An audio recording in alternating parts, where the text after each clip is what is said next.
నమస్తే మిత్రులారా, నేను మీ శ్రీనివాస్ చౌహాన్ అడ్వకేట్. మిత్రులారా, గ్రామకంఠ భూములు రిజిస్ట్రేషన్ అవుతున్నాయా? సో మిత్రులారా, సాధారణంగా గ్రామకంఠ భూములు గతంలో రిజిస్ట్రేషన్ కావడానికి అవకాశం ఉండేది కాదు.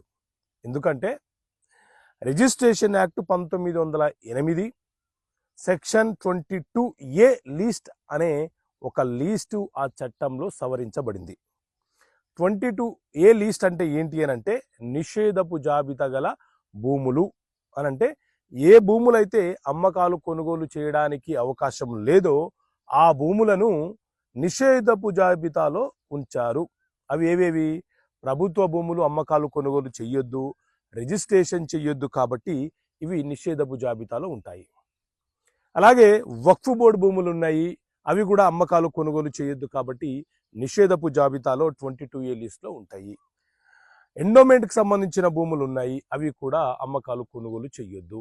సీలింగ్ భూములు ఉన్నాయి, అలాగే చెరువులు, కుంటలు, శిఖం భూములు ఏవైతే ఉన్నాయో ఆ భూములు కూడా అమ్మకాలు కొనుగోలు చేయొద్దు అని 22A లిస్ట్లో పెట్టారు. అలాగే గ్రామకంఠ భూములు కూడా నిషేధపు జాబితాలో ఉంచడం జరిగింది. అయితే సాగడపు విజయ అనే ఒక ఆవిడ తనకు 400 గజాల గ్రామకంఠ భూమి ఉంది, నేను పొజిషన్లో ఉన్నాను, కానీ అవసరానికి నేను ఎక్కడ మార్టిగేజ్ చేయలేకపోతున్నాను, అమ్ముకోలేకపోతున్నాను, ఆ భూమి ఉండి నాకు ప్రయోజనం లేకుండా ఉంది అని చెప్పి ఆమె హైకోర్టులో, ఉమ్మడి ఆంధ్రప్రదేశ్లోని హైకోర్టులో కేసు ఫైల్ చేస్తే న్యాయస్థానము ప్రభుత్వానికి ఒక సలహా సూచన ఇస్తూ తీర్పునిచ్చింది.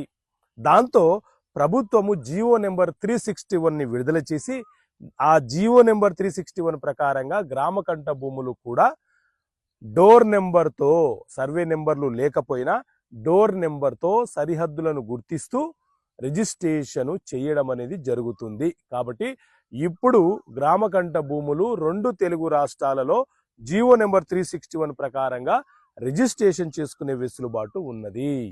కాబట్టి రిజిస్ట్రేషన్ చేసుకోవచ్చు, అమ్మకాలు కొనుగోలు చేయవచ్చు, గిఫ్ట్గా ఇవ్వవచ్చు, వీలునామా రాయవచ్చు, జీపీఏ చేయవచ్చు, ఏ అగ్రిమెంట్ ఆఫ్ సేల్ అయినా చేసుకునే వెసులుబాటు గ్రామకంఠ భూముల యొక్క ఓనర్లకు కలదు. ఓకే మిత్రులారా, థ్యాంక్ యూ. జై హింద్.